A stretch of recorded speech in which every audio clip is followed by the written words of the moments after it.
What's up everybody, and welcome back to the Model Factory. So in this video I wanted to bring you guys my update on the Revell 4GT. This is the snap kit. So you can see there's no engine or anything like that. It's just kind of the snap curbside kit. This was the kit that I told you guys about in my last video. It was a kit that my son had gotten, he had built, and then didn't really do anything with, didn't really want anymore. So I decided to take it, and I'm going to try and dress it up a little bit and turn it into a really nice little, shelf display model. We'll see how that goes. But you can see here, we started working on this thing. Going to do a little bit of body work, not much, but maybe just a little bit on it, and then, detail up the interior, and things like that. Alright, so you can see here, this is all the parts of the kit. We've got the underside.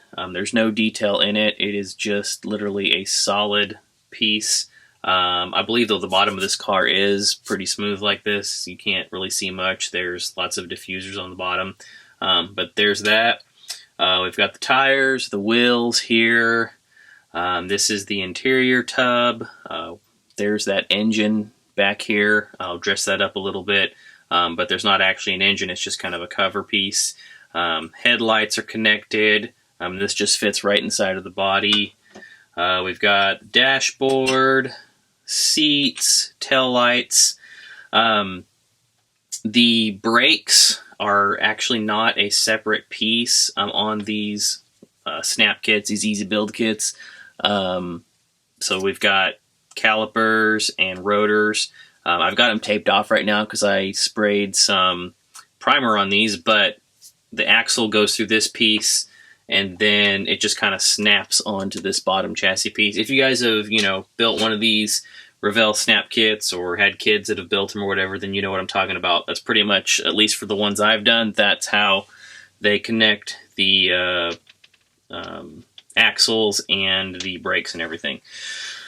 Then we've got the glass here. This is for the headlights, and then we've got the glass here, front window, rear window that covers the engine. And then here is the body. So this is where we've kind of done most of the work so far, just trying to clean this thing up, get rid of mold lines. You can see we've got it in primer, but I've been sanding down some of the imperfections in it. It's kind of, so I think they did this the same way they actually did it for when they did the tooling for their, I think the LM race car version of this, but they did the same tooling on the body for the most part for this snap version. And so if you've had one of these can actually come apart into two different pieces, which I'll do that here in a minute to show you. So I broke it apart, got it into the two different pieces that it's molded in. They actually had it glued together. So it kind of had to break those seams and everything. But one of the things that I am doing on this is back here in the back of this, there is a rear wing, and it sits right in here like this. So yeah, there we go. Sits right in there like that. And this wing is automated in the real car. So if you put it in track mode, it's going to raise up. If you, go above a certain speed, it's going to raise up, it's going to twist, forward and back to kind of give better deflections when it's braking, it twists forward, things like that. What they do in a lot of the supercars. And so what I've done is I have cut that rear wing out, and I am building the mount for it. This is just part of it.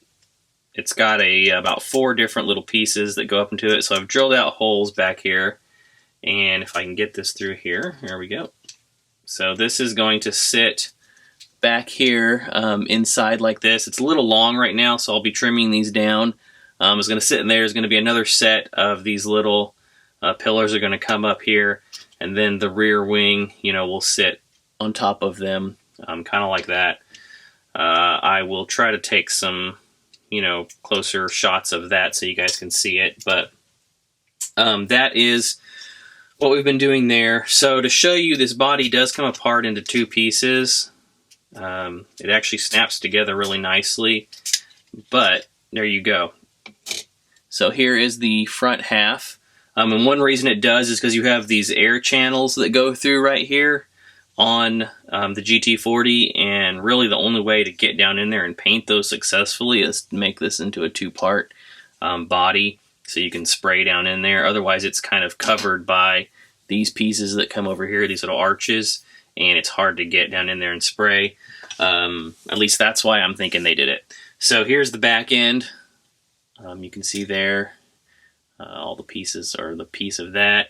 I did drill out the exhaust tips. It had molded in exhaust tips. You can see right here the two holes.